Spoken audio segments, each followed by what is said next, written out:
সে যদি ফিরেও আসে আমরা কিন্তু আমাদের আগের শরীফ ওসমান হাদিকে পাওয়ার সম্ভাবনাটা কম। আমাদের উপর আক্রমণ হতে পারে, আমরা সেটাকে পরোয়া করি না। আমরা আমাদের এই বোনাস জীবনকে পেয়ে আমরা মনে করি শাহাদাতের তামান্না নিয়ে আল্লাহর কাছে যদি চলে যেতে পারি, ইনসাফের পক্ষে লড়াই করে স্বাধীন সার্বভৌম বাংলাদেশ বিনির্মাণের স্বপ্নে যদি আমরা জীবন দিতে পারি, সেটাই আমাদের সবচেয়ে বড় পাওয়া। আগামী 6 ঘন্টার ভিতরে এই জঙ্গি সন্ত্রাসী ছাত্রলীগের আক্রমণকারীকে হত্যা চেষ্টায় জড়িত এই ছেলেকে যদি গ্রেফতার করা না হয়, স্বরাষ্ট্র উপদেষ্টাকে তার পদে থাকতে দেওয়া হবে না। তার গুলিটা কানের নিচ দিয়ে ঢুকে ব্রেনে স্পর্শ করেছে, এখানে ড্যামেজ হয়েছে এবং এখানে ফুলে আছে, ব্রেন ফুলে আছে। তার মানে সে যদি ফিরেও আসে আমরা কিন্তু আমাদের আগের শরীফ ওসমান হাদিকে পাওয়ার সম্ভাবনাটা কম। এটা আমাদের জন্য সবচেয়ে বড় সংখ্যা।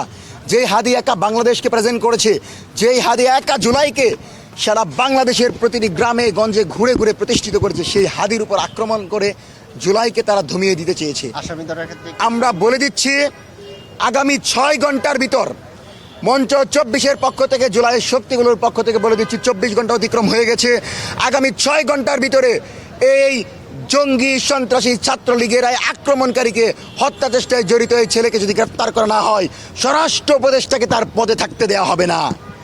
আপনাদেরকে আরও অবগত করছি, ছাত্র জনতাকে সাথে নিয়ে বিএনপি, জামাত, এনসিপি, গণ অধিকার পরিষদ, রাজনৈতিক দল, সকল দলগুলোকে সাথে নিয়ে আমরা ঐক্যবদ্ধ লড়াইয়ের জন্য প্রস্তুত হচ্ছি।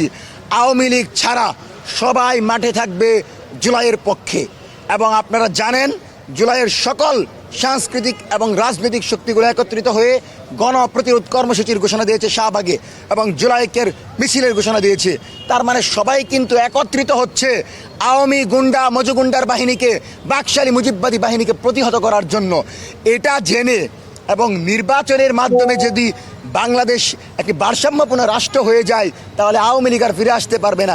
এই ভয়ে তারা এখন আওয়ামী লীগ নির্বাচন বানচাল করার জন্য আজকের এই আক্রমণ করেছে। নির্বাচন যেন সুষ্ঠুভাবে না হয় সেজন্য তারা আক্রমণ করেছে।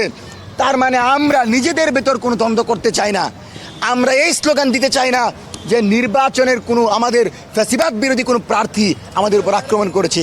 আমরা স্পষ্টতই দেখতে পাচ্ছি এখানে আওয়ামী লীগ, ছাত্রলীগ, যুবলীগ জড়িত, এবং তাদের আদাবর থানার যে ঘটনাটা দেখেছেন, যে ওই ছেলে হাদি ভাইয়ের নির্বাচনী প্রচারণায় পর্যন্ত ঢুকে গেছে, অথচ বাংলাদেশের প্রথম সারির নেতা হওয়ার পরেও গোয়েন্দা সংস্থাগুলো সেই তথ্য রাখে নাই। আর পূর্বে চা খাওয়ার বসার পর বলতো জামাত বিএনপির গোপন বৈঠক থেকে 10 জন আটক। তাইলে আজকে কেন আওয়ামী লীগ ইন্দুরের গর্ত থেকে দৈরা গ্রেফতার করেন না? প্রমাণ থাকার পরেও কেন আপনি হাদি ভাইয়ের উপর আক্রমণকারীকে গ্রেফতার করতে পারেন না? তার মানে রাষ্ট্র কাঠামো আপনার হাতে নাই। এই সব বিষয় বিবেচনা করে চরম নিরাপত্তাহীনতায় ভোগা জুলাইয়ের আমরা এই ভাইদেরকে পক্ষ থেকে রাষ্ট্রকে অনুরোধ করছি, সরকারকে অনুরোধ করছি, জনগণকে অনুরোধ করছি, ঐক্যবদ্ধ হন, আওয়ামী লীগের বিরুদ্ধে ঐক্যবদ্ধ হন, আওয়ামী লীগের বিচার প্রক্রিয়ার বিরুদ্ধে লড়াই করেন। আওয়ামী লীগের বিচার নিশ্চিত করতে হবে এবং অপরাধীকে 6 ঘন্টার ভিতর গ্রেফতার করতে হবে। বাত ব্যথা, প্যারালাইসিস কিংবা আর্থ্রাইটিস, আধুনিক ফিজিওথেরাপি ও পুনর্বাসন চিকিৎসায় নির্ভরযোগ্য নাম ডিপিআরসি। নাহলে বাংলাদেশে আবার জুলাই নেমে আসবে। এবং আপনাদেরকে স্পষ্ট বলে দিচ্ছি, কোনো রাজনৈতিক দল একে অপরকে কাদা ছোড়াছড়ি করবেন না। স্পষ্টত এখানে দেখা যাচ্ছে আমাদের ফেসিবাদ বিরোধী কোনো শক্তি ষড়যন্ত্রে জড়িত ছিল না। সরাসরি আওয়ামী লীগের পৃষ্ঠপোষকতায়, আওয়ামী লীগের পরামর্শে কিলিং মিশন হিসাবে শরীফ ওসমান হাদির উপর আক্রমণ হয়েছে। আমাদের উপর আক্রমণ হতে পারে, আমরা সেটাকে পরোয়া করি না। আমরা আমাদের এই বোনাস জীবনকে পেয়ে আমরা মনে করি শাহাদাতের তামান্না নিয়ে আল্লাহর কাছে যদি চলে যেতে পারি, ইনসাফের পক্ষে লড়াই করে স্বাধীন সার্বভৌম বাংলাদেশ বিনির্মাণের স্বপ্নে যদি আমরা জীবন দিতে পারি, সেটাই আমাদের সবচেয়ে বড় পাওয়া। সেজন্য আপনাদেরকে সর্বশেষ বলছি, শরীফ ওসমান হাদি ভাই শ্বাস প্রশ্বাস নিচ্ছেন এবং তিনি ব্লাড গ্রহণ করছেন, যেটা স্বাস্থ্যের ক্ষেত্রে ইতিবাচক। আমরা আশাবাদী অতি দ্রুত উন্নত চিকিৎসার জন্য হয়তো তাকে ভালো কোনো জায়গায় নেওয়া হবে, অথবা তার চিকিৎসার মাধ্যমে তিনি আমাদের মাঝে ফিরে আসবেন খুব দ্রুত সময়ের ভিতর। সেজন্য আমরা আশাবাদী, কিন্তু শঙ্কা রয়েছে।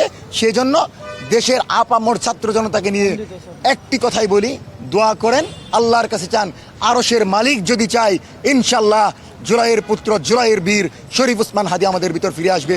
এখানে গুপ্ত সুপ্ত কোনো কথা নাই। কথা হচ্ছে আওয়ামী লীগ ঢুকেছে। আপনি যদি দেখেন তারা 2 সপ্তাহ যাবৎ প্রচারণা টিমের সাথে জড়িত। তারা সেন্টারে আসে, যেটা হচ্ছে বাংলা মোটরসে। তো সেন্টারে সবার জন্য বসার সুযোগ আছে। তারা সেখানে আসে এবং তাদেরকে যখন মাস্ক খুলতে বলা হয় তিনি বলে তার প্রবলেম আছে। এবং শরীফ ওসমান হাদি ভাই খুবই মানে যেটাকে বলে মানে উদার মনে, সেজন্য তিনি তাদেরকে সন্দেহ না করে নির্বাচনী প্রচারণার যে টিম সেটাতে নিয়েছিল। এবং জুমার নামাজে মানে ওই দিনের ঘটনা যদি বলি, জুমার নামাজের পূর্বেও তারা শরীফ ওসমান হাদির সাথে ছিল। শরীফ ওসমান হাদি যখন জুমার নামাজে প্রবেশ করে, সেই দুইজন ব্যক্তি অর্থাৎ যিনি কিলিং করেছেন এবং যিনি বাইক চালিয়েছেন তারা বাহিরে অপেক্ষা করে যে শরীফ ওসমান হাদির গতিবিধি লক্ষ্য করার জন্য। এবং শরীফ ওসমান হাদি যখন নামাজ থেকে বের হয় তার পরবর্তীতেই তারা তার পিছু নেয়, এবং যখন তার উপরে আক্রমণ হয় তারপর থেকে সেই দুজনকে আর খুঁজে পাওয়া যায় নাই। এবং স্পষ্টত বলে দিচ্ছি, তারা তার টিমে ঢুকেছিল, নির্বাচনী সংযোগে অংশগ্রহণ করেছিল, এবং তাদের পরিচয় তারা ছাত্রলীগ। এখানে গুপ্ত সুপ্ত কোনো চাঁদাবাজ এইসব কথাই যাদেরকে বোঝা হয় তারা কেউ জড়িত ছিল না। সরাসরি আদাবর থানার ছাত্রলীগের যেই নেতা সে ফয়সাল, সে জড়িত ছিল, এবং তার সাথে যে ছিল সেই তথ্যগুলো ইতিমধ্যেই ফরেন্সিক করা হয়েছে মেবি, এবং প্রশাসন জানিয়েছে, যেটা প্রশাসনের পক্ষ থেকে আপনারা পাবেন। এবং তাদেরকে হত্যাকাণ্ডের ব্যাপারে পূর্বে থেকেই সরকারকে অবগত করা হয়েছিল, কিন্তু সে ব্যাপারে সরকার পদক্ষেপ নেয় নাই। সেজন্য ইন্টারিম কোনোভাবেই এই দায় এড়াতে পারে না। ইন্টারিম এখানে জবাবদিহিতার আওতাভুক্ত, তাদেরকে জবাবদিহি করতে হবে। এবং আপনারা অবগত আছেন যে আওয়ামী লীগ এই কিলিং মিশনের অংশ হিসেবে শুধু শরীফ ওসমান হাদিকে নয়, তারপরেও আরও ভাইদেরকে, জুলাইয়ের শক্তিগুলোকে ধ্বংস করার জন্য, তাদেরকে বাংলাদেশ থেকে কথা বলা বন্ধ করার জন্য তারা কিলিং মিশনের ধারাবাহিকতা অব্যাহত রাখবে বলে আমরা জানতে পেরেছি। সেজন্য আমরা নিরাপত্তাহীনতায় ভুগছি। আমরা রাষ্ট্রের কাছে নিরাপত্তা চাই।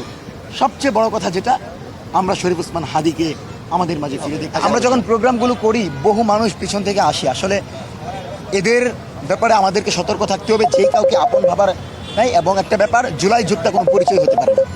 আপনাকে বলতে হবে যে আমি এই কাজটা করেছি, এই সংগঠনে আওতাভুক্ত। জুলাই যোদ্ধা পরিচয়ে অনেকেই ঢুকে যাচ্ছে বিভিন্ন সংগঠনে, তারপর তারা এই সকল অকারেজ ঘটাচ্ছে।